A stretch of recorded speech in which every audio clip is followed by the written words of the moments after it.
love bees. I love the sound of them in the summer. You could spend your whole lifetime learning about bees. They're absolutely magical.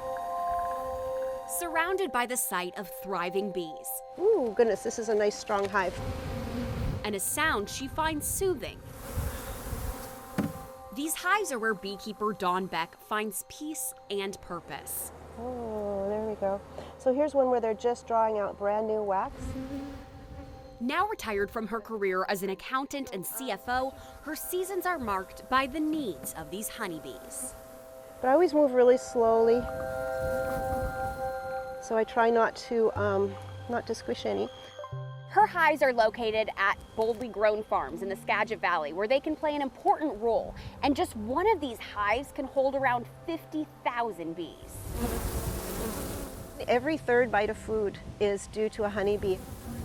We think of apples and we think of berries and how important those are, but even things like kale and Brussels sprouts and broccoli come from seed.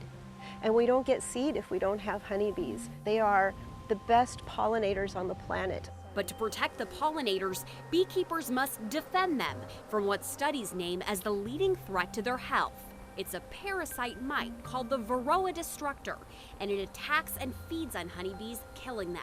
It's not actually the Varroa mite itself that kills the bee right off, but it makes them sick and it damages them in ways so they can't make winter bees. The mite was indigenous to Asia, but was accidentally transported to Africa, Australia, Europe, and the United States, prompting global concern.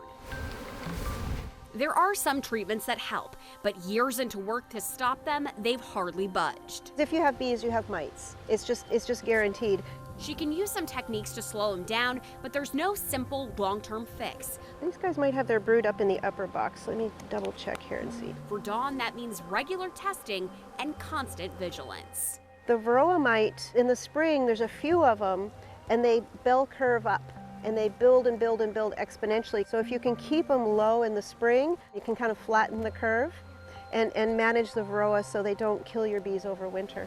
She's hoping agencies will invest in research to find a better solution. In the meantime, she says, honey lovers aren't at risk. It doesn't affect the honey, it doesn't affect anything except the bees themselves. But she hopes more will be done to keep hives healthy. You can see the little baby bees all in there. As for what we can all do to help honeybees in our community, Dawn says planting flowers and trees is key.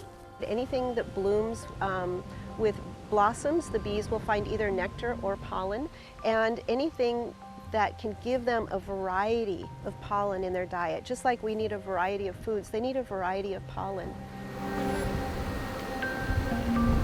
Keeping their food supply buzzing and helping ours take flight.